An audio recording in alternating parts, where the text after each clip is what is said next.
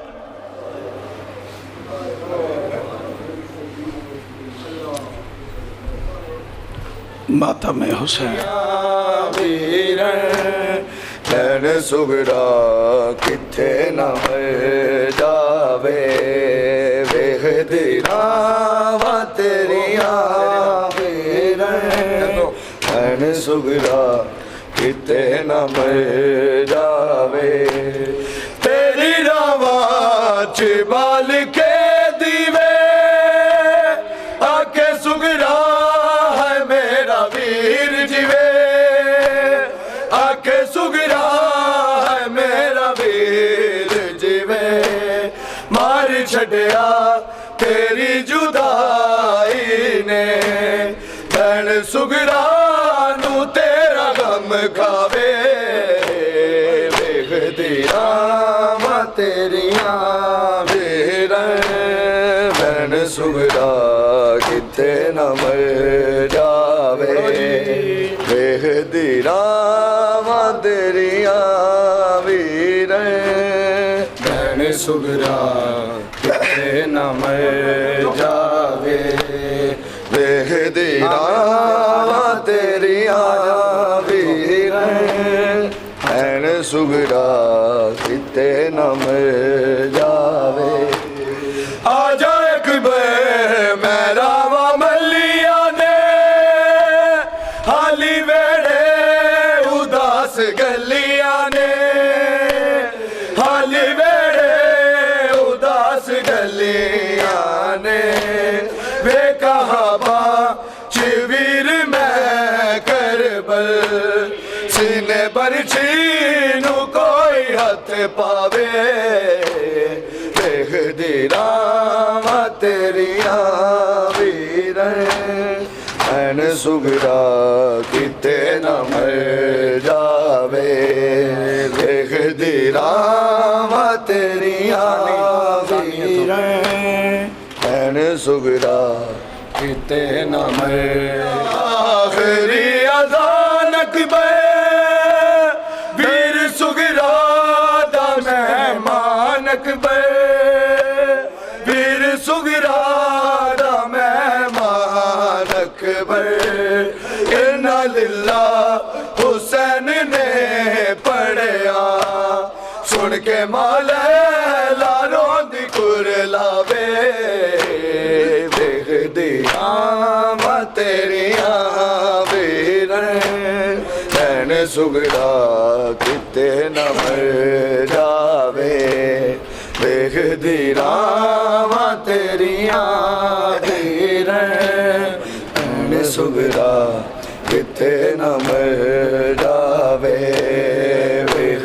دیراں تیریاں ویریں چبال کے دیوے آکے سگڑا ہے میرا ویر جیوے آکے سگڑا ہے میرا ویر جیوے مار چھڑیا تیری جدائی نے بین سگڑا نو تیرا غم کھاوے ویخ دیراں تیریاں ویریں بین سگڑا کتے نہ مر جاوے ویخ دیراں تیریاں ویریں بین سگڑا کتے نہ مر جاوے اے ہو منگدی دعا ہے ویلے ہر وطنا نو ویر مڑ آوے ویخ دیراں تیریاں ویریں بین سگڑا کتے نہ مر جاوے ویخ دیراں آجا جعفر جعفر بین سگڑا کتے نہ مر جاوے جعفر آخری اذان اکبر ویر سگڑا دا مہمان اکبر ویر سگڑا دا مہمان اکبر للہ حسین نے پڑھیا سن کے مولا لاروں دی کرلاوے ویکھ دی اللہم صلی علی محمد